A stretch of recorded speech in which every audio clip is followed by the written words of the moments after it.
Assalamualaikum warahmatullahi wabarakatuh. Perkenalkan, nama saya Dian Rizky Amelia dengan NIM 1203050025 dari jurusan Ilmu Hukum kelas A. Untuk memenuhi UAS mata kuliah Praktek Penanganan Perkara Perdata, di sini saya akan menjelaskan mengenai bagaimana cara membuat surat somasi. Sebelumnya, izinkan saya untuk menjelaskan terlebih dahulu mengenai definisi dari surat somasi. Surat somasi yaitu surat teguran, biasanya paling banyak di dalam kasus perdata, yaitu ketika seseorang telat membayar hutang atau telat melunasi prestasinya, melaksanakan prestasinya. Selanjutnya adalah tata cara bagaimana membuat surat somasi.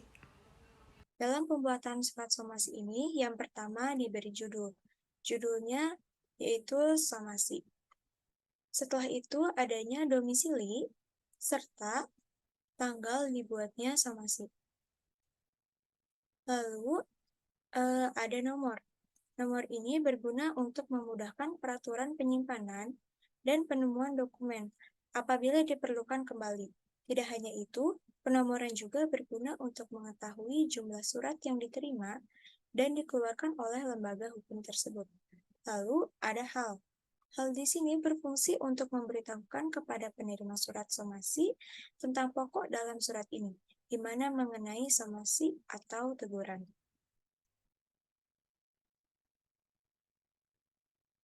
Lalu, setelah itu ada kepada yang terhormat. Kepada siapa di sini ditujukan kepada saudari Sabita Putri. Sabita Putri ini yaitu orang yang telat membayar hutang.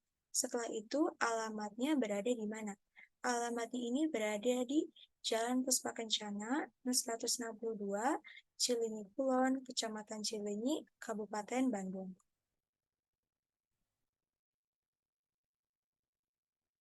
Lalu, kemudian ada identitas dari pembuat somasi atau pihak yang memberikan somasi.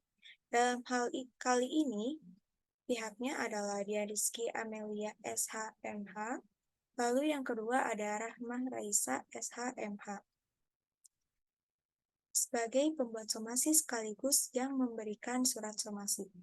Kemudian, dijelaskan pula bahwa keduanya adalah advokat dan konsultan hukum pada kantor hukum Gralia Law Office yang beralamat di Jalan Bayangkara 0287, Cibiru Hilir, Kabupaten Bandung, Jawa Barat.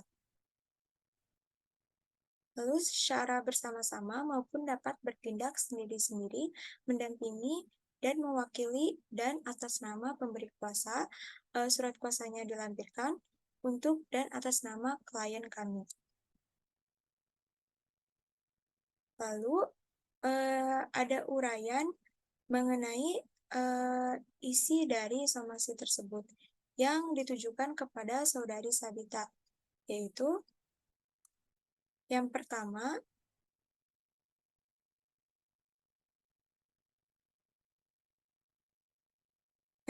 dijelaskan bahwa kami, yaitu pembuat somasi ini adalah kuasa hukum yang sah dari Tifal Sabrina, terhitung sejak tanggal ditandatanganinya surat kuasa oleh Tifal Sabrina. Jadi, apabila terdapat pihak-pihak yang mengaku sebagai pihak yang dikuasakan selain kami, maka hal tersebut adalah tindakan yang merugikan dan akan kami proses secara hukum. Lalu, selanjutnya, kita diharuskan menguraikan dengan singkat permasalahan yang terjadi dan hal yang seharusnya dilakukan pihak yang diberikan teguran, bahwa klien kami telah meminjamkan uang sebesar 50 juta rupiah dan dikembalikan selama 10 bulan dengan pembayaran 6 juta per bulan. Sudah termasuk bunga 2% per bulannya. Pada surat perjanjian tertanggal 2 Februari 2021 kepada saudari Sabita Putri. Jadi, di dalam poin ini dijelaskan bahwa klien kami ini meminjamkan uang sebesar 50 juta, yang dimana Di dalam perjanjiannya itu dikembalikan dalam waktu 10 bulan dengan per bulannya itu 6 juta. 6 juta ini sudah termasuk bunga 2%-nya. Dan berdasarkan surat perjanjian yang dibuat pada tanggal 2 Februari 2021. Lalu, dijelaskan pula fakta berikutnya bahwa klien kami menerima pembayaran pinjaman hanya 4 bulan saja, yaitu sampai bulan Juni 2021, yang berjumlah 24 juta rupiah. Lalu, kemudian merupakan pencantuman tuntutan hukum yang harus dipenuhi oleh pihak penerima surat somasi sesuai dengan tenggat waktu pemenuhan. Jadi bahwa kami meminta kepada saudari Sabita Putri untuk segera membayar pinjaman sebesar 36 juta rupiah beserta bunganya apabila telat membayarnya, sebagaimana perjanjian dalam waktu 7 kali 24 jam sejak diterimanya surat somasi ini.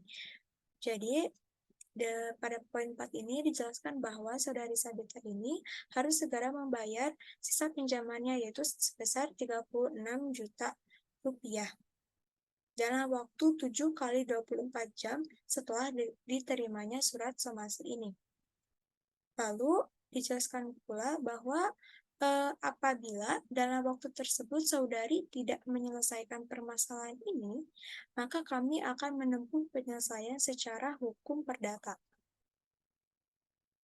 Lalu yang terakhir, apabila ada hal-hal yang kurang jelas dan segala jenis pertanyaan, konfirmasi, mediasi mengenai perkara ini, maka dapat menghubungi kami. Lalu dicantumkan nomor teleponnya.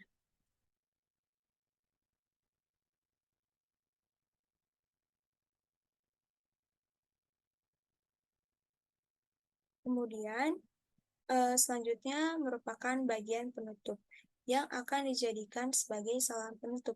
Biasanya akan disebutkan seperti ini.